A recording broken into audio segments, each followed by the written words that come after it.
गरीब की सारी स्कीम बंद कर दी, 200 गज के प्लॉट की स्कीम बंद कर दी गरीब की, मकान की स्कीम लगभग बंद कर दी। मैं पूछना चाहता हूँ किसी गांव में मकान मिला कि आपको देने देखे गाँव से मकान की स्कीम बंद कर दी।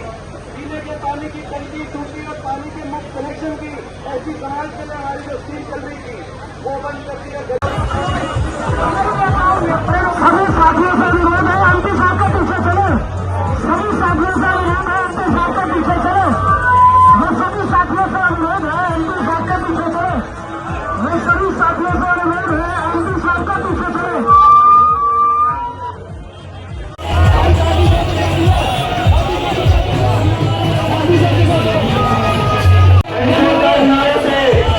एक बार भारतीय जनता पार्टी से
आज तक गोहाना में इतनी बड़ी संख्या में लोग उमड़ के आए, गोहाना का आज रिकॉर्ड बना। मैं बधाई देता हूँ आदरणीय जगजीत मलिक जी को और सभी साथियों को जिन्होंने आज अपना योगदान दिया। आज गोहाना के अंदर इतनी बड़ी संख्या में जिस भावना से लोग उमड़ के आए थे वो साफ संकेत है कि बीजेपी की सरकार जारी है और हरियाणा में बड़े बहुमत के साथ कांग्रेस पार्टी की सरकार आ रही है। हरियाणा सोनीपत जलाब की बार मंत्री नहीं मुख्यमंत्री चुनने का काम करेगा, आपने ये बयान सोनीपत में दिया था। बिल्कुल सही बात है, ये तो स्वाभाविक बात है। तो मैं समझता हूँ कि ये जो पूरा क्षेत्र है, ये जो पूरा इलाका है, इस पूरा इलाका चौधरी भूपेंद्र सिंह हुड्डा जी का गृह क्षेत्र है और जो है हमेशा सोनीपत में पूरा आशीर्वाद चौधरी भूपेंद्र सिंह हुड्डा जी को कांग्रेस पार्टी को दिया है और अब मैं समझता हूँ जो सरकार बनने जा रही है उसमें भी बड़ा योगदान सोनीपत के लोगों का रहेगा। आपकी जिस तरह से यात्रा निकली उसके बाद जो आपके कांग्रेस के लोग हैं वो ये कहने का काम करेंगे आपकी यात्रा के बाद बीजेपी एकदम से बौखला गई है, हिसाब देना नहीं चाहते और चुनाव जो है समय से पहले। सही बात है। आप बताओ, जब से हमारी यात्रा शुरू हुई है, जब हमने सवाल पूछा है कि भाजपा हरियाणा मांगे हिसाब, और हम तो 10 साल का हिसाब तो देना ही चाहिए किसी भी सत्ता पक्ष को। प्रजातंत्र का ये रीति और नियम है कि सत्ता पक्ष हिसाब दे और विपक्ष और जनता हिसाब मांगे। जब से हमने हिसाब मांगा है, भाजपा में जो बौखलाहट दिखाई दे रही है, बीजेपी तिलमिला सी गई है, वो इस बात का प्रतीक है कि बीजेपी ने कुछ काम ही नहीं कराया। सोनीपत में एक काम बता दो बीजेपी कराया, हम अपने काम बता रहे हैं। हमारे समय आपको याद होगा सोनीपत में 6 तो यूनिवर्सिटी बनी, राजीव गांधी एजुकेशन सिटी अलग से, खानपुर में महिला यूनिवर्सिटी अलग से, छोटा राम यूनिवर्सिटी मुल्तान में अलग से, नेशनल लॉ बाबा Saheb Bhimrao Ambedkar national law university NIFTEM, जिसको यूनिवर्सिटी का स्टेटस था, भारत सरकार की जो एक यूनिवर्सिटी का स्टेटस था, जिसको मिला प्राप्त है। प्राइवेट यूनिवर्सिटीज़ अलग से हमने बहुत सी लेके आए, क्योंकि सोनीपत को हम शिक्षा का एक हब के रूप में विकसित करने की जो हुड्डा साहब की सोच रही, जिसमें जिंदल यूनिवर्सिटी थी, जिसमें अशोका यूनिवर्सिटी थी, ऐसे जो नामी university, SRM university, IIIT Indian institute of information technology जो भारत में केवल 7 है, वो एक सोनीपत के अंदर उस समय आ पाया। रेल की लाइन से गोहाना और सोनीपत जुड़ा, जींद गोहाना सोनीपत रेल की लाइन से दिल्ली से सीधा एक क्षेत्र जुड़ा। मेडिकल कॉलेज बना, हॉस्पिटल बना खानपुर के अंदर। सोनीपत के अंदर ये जो शैक्षणिक संस्थाओं की मैंने केवल बात की अभी, ये आने वाले समय में कितनी पीढ़ियों तक जो है लाभान्वित करेंगे सोनीपत के और प्रदेश के लोगों का आप अंदाजा लगा सकते। बीजेपी ने क्या किया, एक काम बताए, तो ये हिसाब की बात होती है। हम आज भी अपना हिसाब दे रहे हैं और बीजेपी से हिसाब मांग रहे हैं कि कोई एक कॉलेज खोला हो, कोई स्कूल खोला हो। उस समय सारे नेशनल हाईवे नोटिफाई हुए, ये सारे नेशनल हाईवे 334B की बात हो, जींद गोहाना सोनीपत की बात हो, सोनीपत खरखोदा झज्जर होते हुए पावड़ा दादरी इलाहाबाद तक बात हो, ये 334B, ये सारे नेशनल हाईवे 2014 से पहले नोटिफाई हुए। क्या लगता है मीडिया की जनता से बात होती है, जनता तो ये खुद- सारे काम हुए।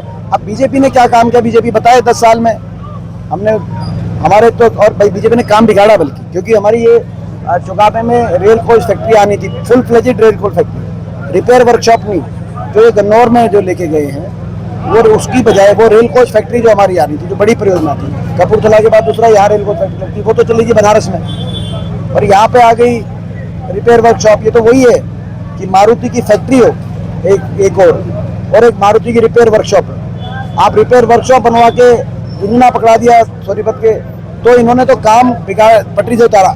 इसी तरह मेट्रो की बात है, हमारे समय का प्लान बना हुआ मेट्रो, मगर एक खंबा 1 इंच भी 10 साल में मेट्रो सोनीपत की तरफ आगे नहीं बढ़ पाई। तो ये सारे जो अब सवाल हम पूछ रहे हैं इनकी तरफ से, मगर कोई हिसाब तो क्या है, तो सब जवाब ही बीजेपी ने नहीं। नायब सैनी को मुख्यमंत्री बनाया, एक चेहरा आगे करने की कोशिश की गई है, पिछड़ा चेहरा एक आगे हम करते हैं। वो मानते हैं कि बीजेपी पिछड़ा वर्ग जो है हमारा मूल वोट बैंक है, लेकिन संसद में आपने सवाल उठाया, जिस तरह से आवाज उठाई है, उसके बाद आपका आज सम्मान भी हुआ पिछड़ा वर्ग में, और जगह जगह पिछड़ा वर्ग अब आपके सम्मान कर रहा है। क्या लगता है आपकी सरकार हर वर्ग का साथ समर्थन आपने देखा होगा, लोकसभा चुनाव में हमें मिला और विधानसभा में मिलने जा रहा है। हर वर्ग बदलाव चाहता है और भारतीय जनता पार्टी की 10 साल के कुशासन से जनता का हर वर्ग त्रस्त है।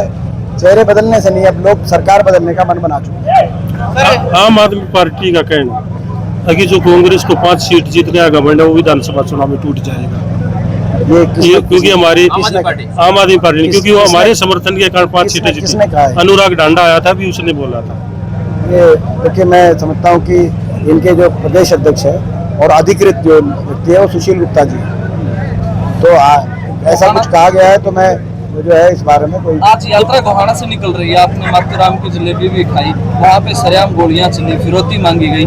आपने मंच से कहा है गदा घुमा करके कि आपकी सरकार आने पे आप क्राइम खत्म कर देंगे, बल्कि जो ये आचार संहिता लगी इसी समय में बदमाश हरियाणा छोड़ दें। बिल्कुल छोड़ दें, बदमाश हरियाणा छोड़ दें या बदमाशी छोड़ दें। बदमाशों के बाद 2 ही विकल्प हम देना चाहते हैं। जैसे पिछली बार हुड्डा सरकार जब स्थापित हुई हरियाणा में, तो चौधरी भूपेंद्र सिंह हुड्डा जी के नेतृत्व में हरियाणा में अमन चैन शांति का राज कायम हुआ और हरियाणा से बदमाशों का सफाया करने का काम उस सरकार ने किया।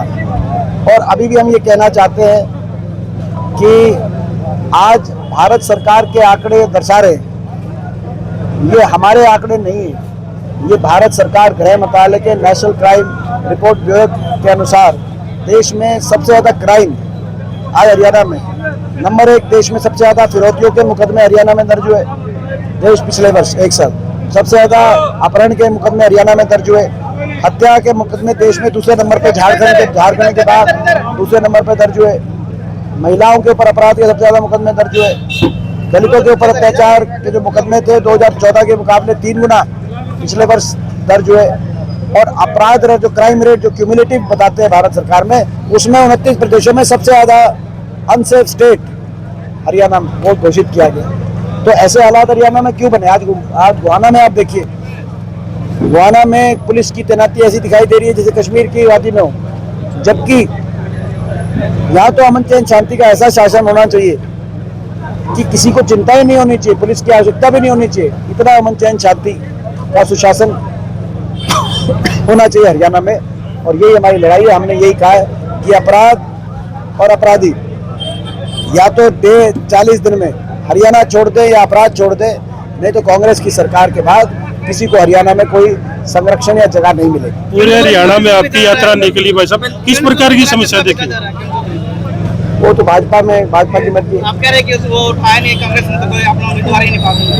देखिए इसमें कोई दो राय नहीं है। गठबंधन की भाई साहब, सरकार थी, इस संख्या वाले भाजपा के पास है। जेजेपी जिस तरह से बीजेपी से भाई अलग साहब, हुई, उसके बाद बीजेपी जेजेपी जिस तरह से बिखर रही है, लगातार हुड्डा जी के नेतृत्व में लोग ज्वाइनिंग कर रहे हैं, उनके सारे तब विधायक बीजेपी नहीं, बीजेपी भी बिखर रही है। बीजेपी से भी जेजेपी से भी बहुत लोग- पिछले 2 साल में 50 पूर्व विधायक, पूर्व मंत्री, पूर्व सांसद, एक मौजूदा सांसद और 4 जो मौजूदा विधायक हैं, चाहे इंडिपेंडेंट थे चाहे जेजेपी में थे, वो कांग्रेस पार्टी को या तो समर्थन दिया है या शामिल हुए। तो ये एक बड़ी बात है हरियाणा जैसे प्रदेश में 50 की संख्या के इस तरह के, क्योंकि हमारे 90 का ही सदन है। ये संकेत इस बात का है कि हरियाणा में हवाओं का रुख किस ओर है। हवाओं का रुख कांग्रेस की ओर है, परिवर्तन की ओर। विवादित बयान एक बार यार मैं अपने फेवरेट आदमी से पूछ लूंगा। पूछ लो। वो भाई मेरा देखो मैं कौन? आप यार एमपी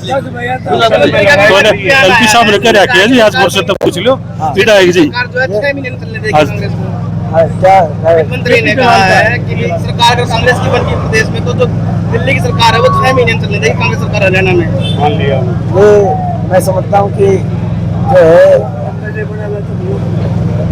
जिन्होंने ये बात कही है, ये इनसे मलिक साहब से जलवायु भाई साहब, पूरे हरियाणा में अपनी यात्रा निकाली है क्या? तो मैं कह रहा हूँ कि प्रचंड बहुमत से सरकार बनेगी कांग्रेस की। 5 साल, ये बात सही है, वो कह रहे 5 साल नहीं चलेगी, अगले कई साल, अगले कई टर्म तक। सुनो, अगले कई टर्म, ये एक टर्म के नहीं बनेगी कांग्रेस सरकार। लोग इतने दुखी हो गए बीजेपी से कि लोग अब कह रहे हैं कि जो सरकार बनेगी कांग्रेस की, वो अगले 2-3 टर्म वो सरकार कम से कम चलेगी। तो ये लोगों की भावना हरियाणा की। रंजीत चकड़ा नाराज नजर आ रहे हैं बीजेपी से, क्योंकि वो सीट लेके ये तो भाजपा के कांग्रेस में आने की बात सुनने में आ रही है कि कांग्रेस ज्वाइन कर रहे हैं। देखिए, तो भाजपा के अंदर की बातें हैं। भाजपा के सारे नेता अंदर से उनकी क्या भावनाएं हैं वो आपने लोकसभा चुनाव में भी देख लिया था। अगर यदि भीतरघात की, अगर FIR किसी के मुखाले पे कटी गई तो बीजेपी के मुखाले पे भीतरघात की FIR कटी गई। आपने देखा, रंजीत चौटाला जी से पूछो कि हिसार में किस किसने साथ दिया, मोहन बडोली जी से पूछो सोनीपत में कौन से बीजेपी के विधायक ने उनका साथ दिया नहीं दिया। आप अरविंद शर्मा जी से पूछो रोहतक में किसने साथ दिया नहीं दिया। आप पूछिए धनखड़ साहब से वो क्यों किस गुटबाजी के शिकार साबित हुए। आज धनखड़ साहब जो इनके प्रदेश अध्यक्ष थे, मेहनत कर रहे थे, आज उनको जो है मैं समझता हूँ, तो आप उन सबको पूछिए। गुटबाजी और भीतरघात की अगर घटनाएं हो रही है तो भाजपा में हो रही है।